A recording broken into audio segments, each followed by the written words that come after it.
वाले ने गोल टोपी पहनकर, दाढ़ी बढ़ाकर, अपने आप को मुसलमान दिखाकर गांधी जी को गोलियां मारी।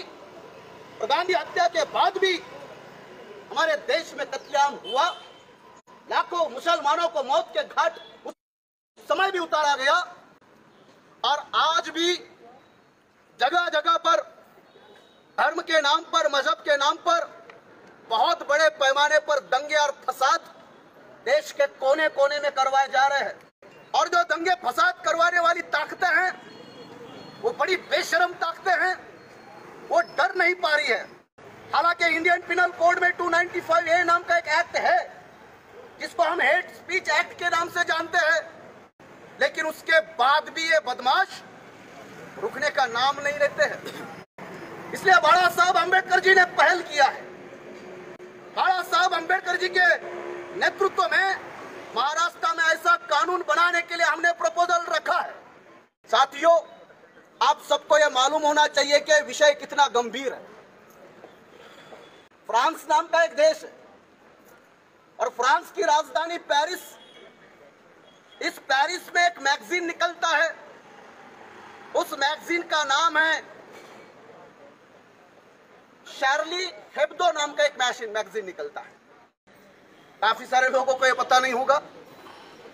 ये शार्ली हेब्दो नाम के मैगजीन ने 2009 में प्रोफेट मोहम्मद पैगंबर को लेकर एक कार्टून बनाया, जिस कार्टून ने पूरे दुनिया के अंदर तहलका मचाया। फ्रांस में भी फसाद हुए, भारत में भी अलग अलग जगह पर उसके हम लोगों को असर देखने को मिला। ये शार्ली हेब्दो नाम का जो मैगजीन है, उस मैगजीन में प्रोफेट मोहम्मद के बारे में आपत्तिजनक वो कार्टून बनाया गया। मैं ये चीजें आपको इसलिए समझाना चाहता हूं कि उसके बाद पेरिस के अंदर कई अटैक हुए और पेरिस में ही एक टीचर था, उसका नाम था सैमुअल पैटी। जो सैमुअल पैटी नाम का टीचर अपने विद्यार्थियों को प्रोफेट मोहम्मद का एक कार्टून बनाकर कुछ पढ़ा रहे थे, जिसको लेकर भी पूरी दुनिया के अंदर बवाल हुआ। और आज ये बिल बनाने की नौबत, हम लोगों की यह सोच आपको समझनी पड़ेगी कि पूरी दुनिया तीसरे महायुद्ध की ओर बढ़ रही है। दुनिया आज फ्रांस और ट्यूनीशिया, फ्रांस और तुर्की, France, Iran, Iraq, Afghanistan, Pakistan से लेकर हर जितने भी मुस्लिम राष्ट्र है, ये इस बात को लेकर दुनिया बढ़ चुकी है। दुनिया बहुत बड़े तीसरे महायुद्ध के कगार पर है और इस धोखे को सबसे पहले जानने वाले नेता अगर कोई है तो बाबा साहब अम्बेडकर है। काफी लोगों को ये बात समझ में नहीं आएगी। मैं वंचित बहुजन आघाड़ी की ओर से तमाम लोगों को यह समझाने की हम लोग कोशिश कर रहे हैं कि अभी हमारे पूना में आपने देखा होगा 2014 में मोहसिन शेख की हत्या की गई। क्या जुर्म था मोहसिन शेख का? मोहसिन शेख का जुर्म इतना ही था कि उसने फेसबुक पर बाला साहब ठाकरे और शिवाजी महाराज के बारे में कुछ आपत्तिजनक फोटो डाले, ऐसा झूठा आरोप लगाया गया। हालांकि मोहसिन ने ऐसी कोई गलती नहीं की। शिवाजी महाराज का और बाला साहब ठाकरे का नाम लेकर मोहसिन की हत्या कर दी इसी पूना में।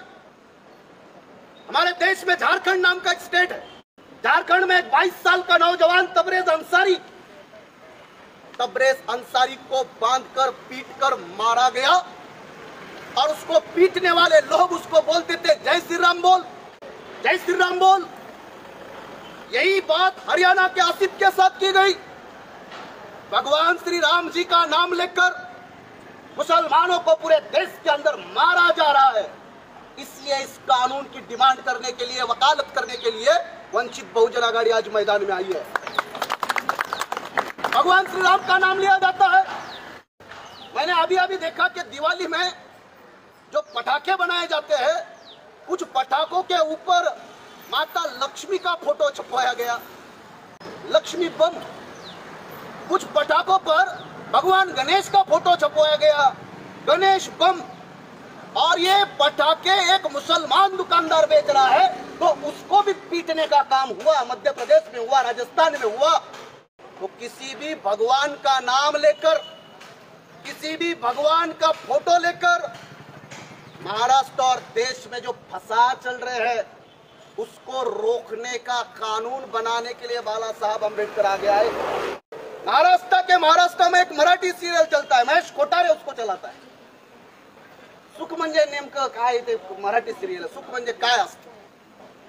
वो सीरियल के अंदर एक हीरोइन है, उसने अपना ब्लाउज पर तथागत बुद्ध का पोस्टर छपवाया, उसको लेकर महाराष्ट्र में झगड़े हुए।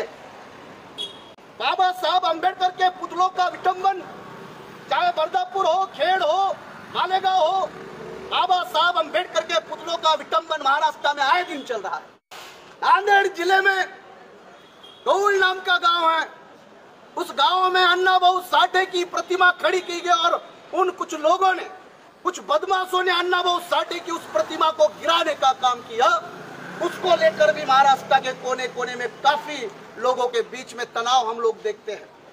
मैं जो चीजें बताने की कोशिश कर रहा हूँ, बुल्ढाना जिले में चिखली नाम का गांव है, उस चिखली में शिवाजी महाराज की जो प्रतिमा है, उनका जो स्टैच्यू है, शिवाजी महाराज के पुतले को कुछ समाज कंटक लोगों ने उसके साथ भी छेड़छाड़ की, उसको लेकर भी महाराष्ट्र में एक तनाव बना। ये मैं कुछ मिसालें आप लोगों को इसलिए दे रहा हूं कि आपको ये पहले समझना पड़ेगा कि वंचित बहुजन आघाड़ी कितने बुनियादी बात को लेकर आगे बढ़ रही है। आए दिन किसी न किसी भगवान का, नेता का या किसी न किसी समाज के धर्म के अंदर जिसको लोग श्रद्धा के साथ पूछते हैं, उनका नाम और उनकी प्रतिमाओं का अपमान किया जा रहा है, जिसको लेकर पूरे देश में मॉब लिंचिंग हो रहे हैं, हत्याएं हो रही है, दंगे हो रहे हैं, फसाद हो रहे हैं। और इसको रोकने के लिए महाराष्ट्र में बिल को बनाने की बहुत जरूरत है। और आज मैं वंचित बहुजन आघाड़ी की ओर से तमाम आप सब लोगों को बताने की कोशिश कर रहा हूं कि ये कोई साधारण मामला नहीं है, इसके ऊपर रोक लगना चाहिए। और वंचित बहुजन आघाड़ी ने जो बिल बना के भेजा है, जिस बिल में बाला साहब अम्बेडकर जी ने कहा है कि कोई भी आदमी पब्लिकली और प्राइवेटली, ना तो पब्लिकली बात कर सकता है ना तो प्राइवेटली बात कर सकता है। क्योंकि हम एट्रोसिटीज के मामले में देखते हैं कि कई सारे लोग फोन पर जाति धर्म की गालियां देते हैं, तो पुलिस वाले हमें बोलते हैं वो प्राइवेट बात है, वो कोई पब्लिक बात नहीं है, और एट्रोसिटी के कानून लगाने के लिए मना करते हैं। इसलिए बाला साहब अम्बेडकर जी और वंचित बहुजन आघाड़ी ने सरकार को ऐसा बिल दिया है कि इस बिल में आप प्राइवेटली भी किसी धर्म के निर्माता और श्रद्धा के स्थान का आप अपमान नहीं कर सकते, आप प्राइवेटली भी इसका अपमान नहीं कर पाओगे। आज वंचित बहुजन आघाड़ी की ओर से एक बुनियादी बिल हमने महाराष्ट्र की विधानसभा में रखा है और आने वाले अधिवेशन में हम चाहते हैं कि यह बिल जल्द से जल्द पास होना चाहिए। क्योंकि अभी आप लोग देख रहे हैं, मैंने फ्रांस की बात किया, आप कम लोगों के समझ में आया। पिछले महीने बांग्लादेश में दुर्गा महोत्सव था और बांग्लादेश के दुर्गा महोत्सव में कुछ बातों का फसाद हुआ, जिसका बदला त्रिपुरा में लिया गया और त्रिपुरा में मस्जिदें तोड़ी गई, त्रिपुरा में कुरान जलाए गए, जिसके बारे में महाराष्ट्र के अमरावती में, मालेगांव में, नांदेड़ में, महाराष्ट्र के कोने कोने में इस बात का विरोध किया जा रहा है। और इसीलिए अभी हमें बताया जा रहा है कि महाराष्ट्र में आईपीसी का सेक्शन 144 लागू हो चुका है। 144 का हवाला देकर हमारी सोच को, हमारी आवाज को, हमारे बात को दबाने की कोशिश की जा रही है। मैं वंचित बहुजन आघाड़ी की ओर से ऐसी तमाम बातों का मैं निंदा, धिक्कार करता हूं।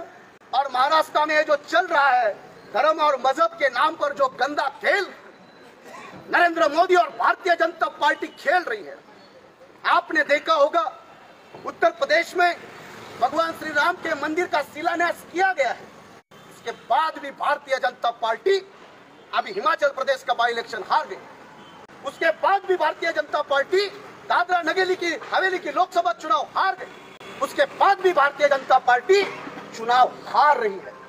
इसलिए भाजपा के लोगों को मालूम, अब मंदिर बन चुका है, अब हमारी दाल कैसे गलेगी। अब मंदिर मस्जिद के मामलों को लेकर, क्योंकि जिसको लेकर 20, 25, 30 साल हमारे देश में हिंदू और मुसलमानों के फसाद करवाए जाते थे, वो तो अभी भगवान श्री राम का मंदिर तो बन चुका है, उसका शिलान्यास हो चुका है। इसलिए भाजपा के, आरएसएस के कुछ बदमाश मैं उसका एक का नाम ले रहा हूं, नरसिंहानंदन सरस्वती।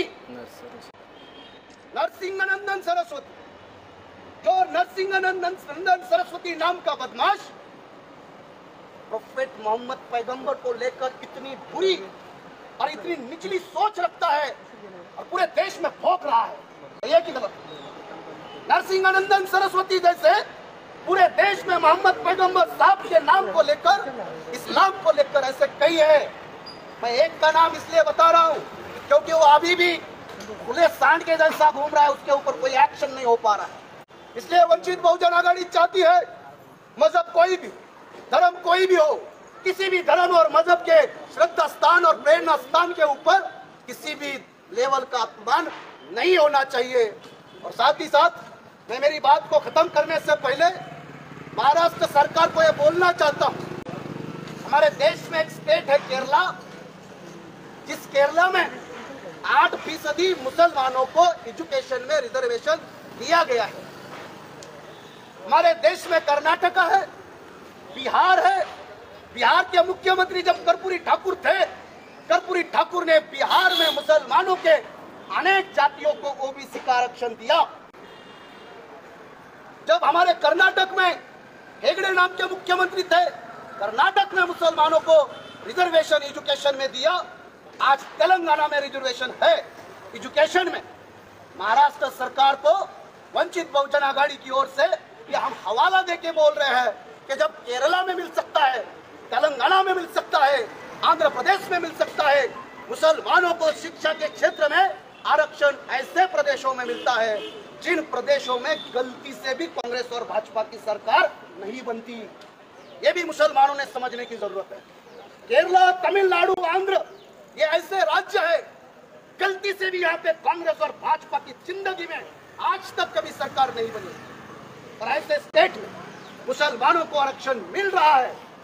हमारी ख्वाहिश है, मुसलमानों से हम अपील करना चाहते हैं कि जो केरला में होता है, जो तमिलनाडु में होता है, तो यह इसलिए होता है कि वहां से कांग्रेस और भाजपा का सफाया किया गया है। वहां पे एक भी विधायक इन पार्टी का जीत पाना मुश्किल है। साथियों, इन्हीं दो बातों के साथ मैं हमारी जो दूसरी बातें हैं, चाहे सारथी को लेकर हो, चाहे पार्टी को लेकर हो, हमारे अध्यक्ष जी इसको लेकर आपके बीच में बात रखेंगे। मैं पूरे महाराष्ट्र को, वंचित बहुजन आघाड़ी जिस मोहम्मद पैगंबर बिल को लेकर पूरे महाराष्ट्र में आज मैदान में उतरी है, उसके पीछे का कारण मैंने आपको समझाने की कोशिश की है। और साथ ही साथ मैं तमाम लोगों को अपील करना चाहता हूँ। एक शायर कहता है कि भंवर जब भी डुबोएगा उभारा देके मारेगा। भंवर जब भी डुबोएगा उभारा देके मारेगा। सुनो ये मछलियों, वो तुमको चारा देके मारेगा। कहता है अच्छे दिन लाऊंगा, बहुत चालाक दुश्मन है, सहारा देके मारेगा। तो इस चालाक दुश्मन से बचने के लिए वंचित बहुजन आघाड़ी आज महाराष्ट्र में आंदोलन कर रही है। जितने भी साथी इस आंदोलन में सम्मिलित हुए हैं, उन तमाम साथियों का मैं दिल से शुक्रिया अदा करता हूं और साथ ही साथ मैं उनका इस्तकबाल करता हूं। और वंचित बहुजन आघाड़ी महाराष्ट्र के तमाम मुसलमानों को मैं दिल से बोलना चाहता हूं कि आपके हर सुख दुख में, आपके हर समस्या में आपके साथ चट्टान की तरह खड़े रहने वाले नेता बाला साहब अम्बेडकर है। बाला साहब अम्बेडकर जी के साथ मुस्लिम समाज बाला साहब अम्बेडकर के आंदोलनों को समझने की कोशिश करे, यही आशा और उम्मीद करता हूँ। जय भीम, जय शिवराय, खुदा हाफिज।